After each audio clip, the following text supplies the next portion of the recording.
আলাইকুম। আজকে আমরা আলোচনা করব ব্যাকগ্রাউন্ড ইমেজ নিয়ে। ব্যাকগ্রাউন্ড ইমেজ নিয়ে কিন্তু আমি এর পূর্বেই কিছু ভিডিওতে দেখিয়েছি ব্যাকগ্রাউন্ড ইমেজটা কিভাবে ইউজ করতে হয়।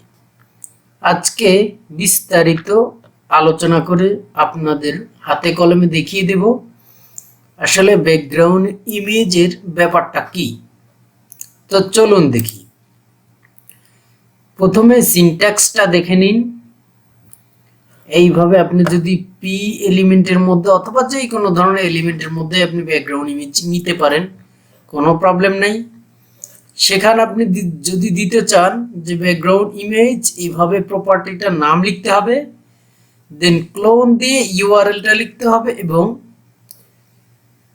দুটা প্যারেনথেসিস দিতে হবে, আমরা যেটাকে বলি first bracket.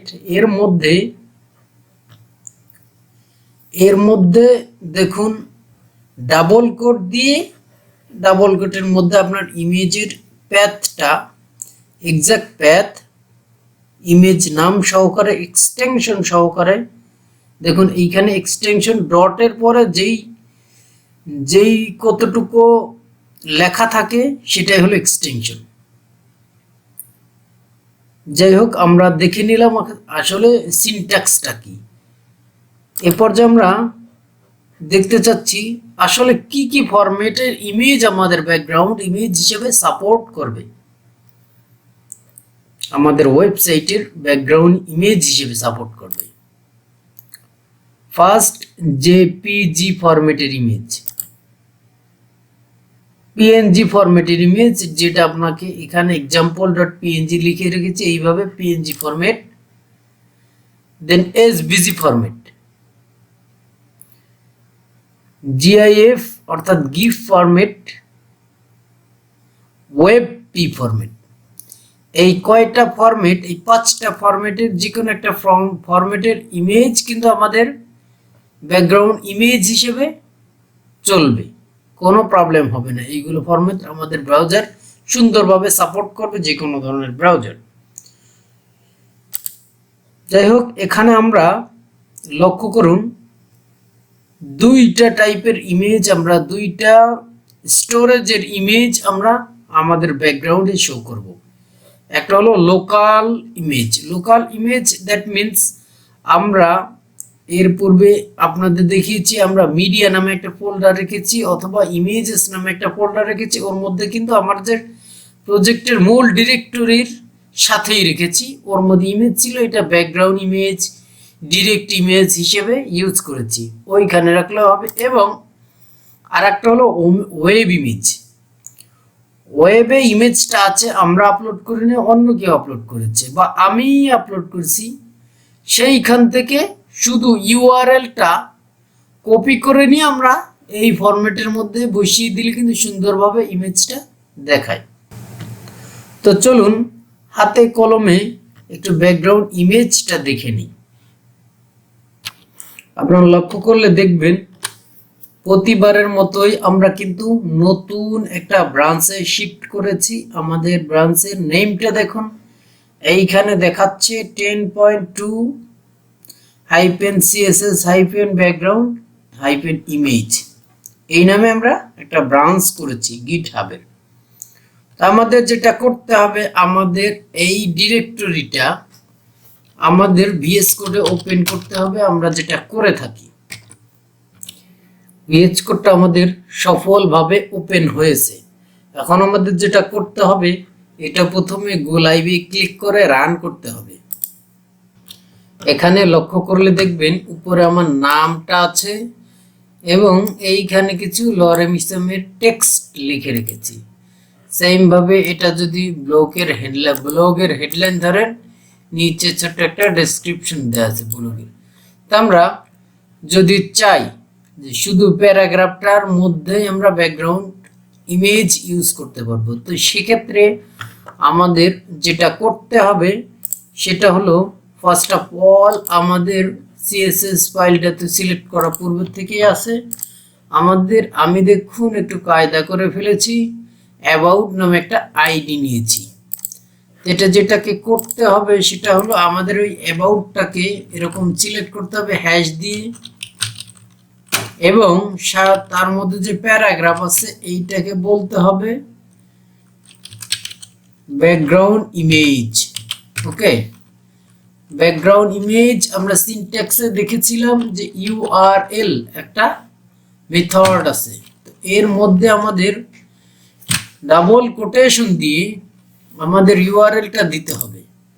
URL that means directory name. এইখানে দেখুন ইমেজ নামে আমি একটা ডিরেক্টরি রেখেছি, এখান থেকে আমরা দিতে হবে। তো আমরা আছি কোথায়? রুটে, একদম রুটে। এখান থেকে ইমেজেস নামে ডিরেক্টরির মধ্যে এই দেখুন দুটি জেপিজি আর জেপিইজি দুটি একই ফরম্যাটের ইমেজ, কোনো প্রবলেম নাই।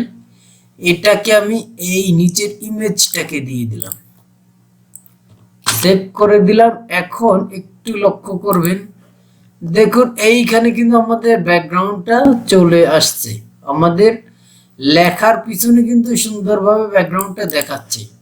আচ্ছা, আমরা আরেকটু কাজ করি, এর সাথে আমরা বলে দিই যে কালার, যে টেক্সটটা লেখা আছে ওটার কালার কি হোয়াইট হতে পারে, হোয়াইট হলে দেখা যাবে, কোনো প্রবলেম হচ্ছে না। সেভ করলাম, সেম ভাবে ডিরেক্টরিতে চলে গেলাম, সরি আমাদের ওয়েবসাইটে। এইখানে দেখুন আমাদের ব্যাকগ্রাউন্ড কালারটা পিছনে ব্যাকগ্রাউন্ড ইমেজটা দেখাচ্ছে, ইমেজটা রিপিট হয়েছে বাট দেখাচ্ছে। এখন আমি যদি চাই যে আমাদের এইখানে দেখুন অনেক ইমেজ, আচ্ছা আমরা আরেকটু ভালোভাবে এইটাই লোকাল ইউআরএলটা একটু দেখে নিই। আমাদের কিন্তু দেখুন এইখানে আরেকটা ইমেজ আছে,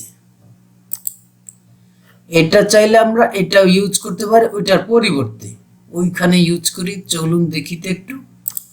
এখানে যেটা করতে হবে আমাদের শুধু ওই উপরের ডিরেক্টরির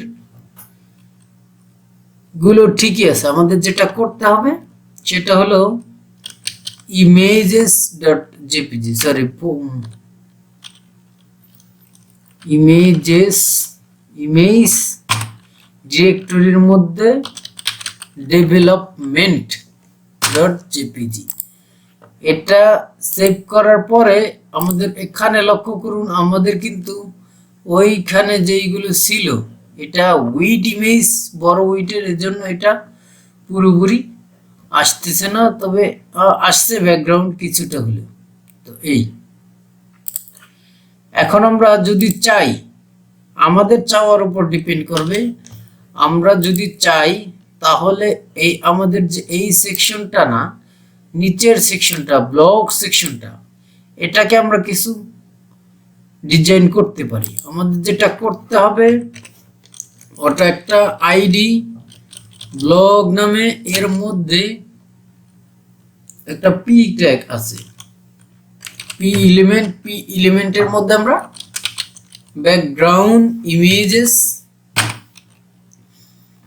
ইউআরএল, আমরা চাচ্ছি ওয়েব থেকে একটা ইউআরএল ধরে নিয়ে সেটা দেখে আমাদের এখানে দেন আমাদের যেটা করতে হবে আমরা একটা যে কোনো একটা সুন্দর দেখে একটা ব্যাকগ্রাউন্ড ইমেজ এখান থেকে নিব, যেটা একটু সুইটেবল মনে হচ্ছে সেটাই আমরা নিব। আচ্ছা, এটা নিতে পারি, অথবা আচ্ছা আমরা যে কোনো একটা ইমেজের ইউআরএল এখান থেকে কপি করে নিব, এটা নেওয়া যায়। এটাতে কয়েকটা কম্পিউটারের, আচ্ছা এতে লোগো দেয়া আছে, কোনো সমস্যা, এটা আমরা নিচ্ছি না। আমাদের যেটা নিতে হবে সেটা নিতে হলে পরে আমাদের, আচ্ছা এইটা নিই, এখান থেকে এইখানে দেখুন open in new tab, new ট্যাবে শুধু এটাই ওপেন করবে।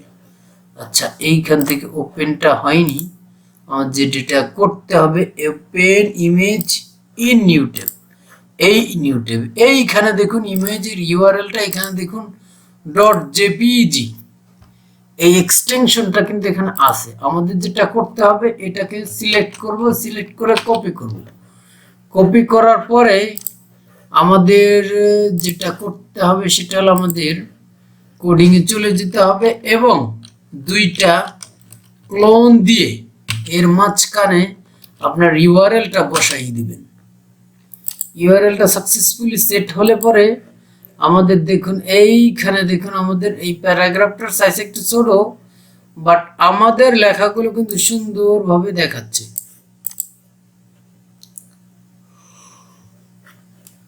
তো আমাদের এইভাবে চলবে। আমাদের হলো যেটা ব্যাকগ্রাউন্ড ইমেজ এইভাবে সুন্দরভাবে দেখাচ্ছে। আমরা দেখে নিলাম দুই রকমের ইমেজ আমরা কিন্তু আমাদের ওয়েবসাইটে ব্যাকগ্রাউন্ড ইমেজ হিসেবে চালাতে পারি। একটা হলো লোকাল ইমেজ আর একটা হলো ওয়েব ইমেজ। লোকাল ইমেজ বলতে আপনাদের যেটা আপনারা বুঝেন সেটা হলো এইখানে এই ডিরেক্টরির মধ্যে লোকাল ইমেজ যেটা সেটা, এবং ওয়েবের ইমেজটা বুঝতেই চেনে যে আমি এইখান থেকে এই ইউআরএলটা কপি করে ওয়েবের ইউআরএলটা নিয়ে আসলাম।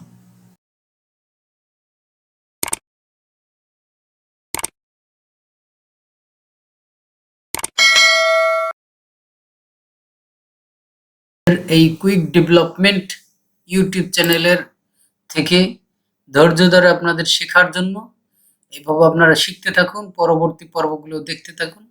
ধন্যবাদ সকলকে। আল্লাহ হাফিজ।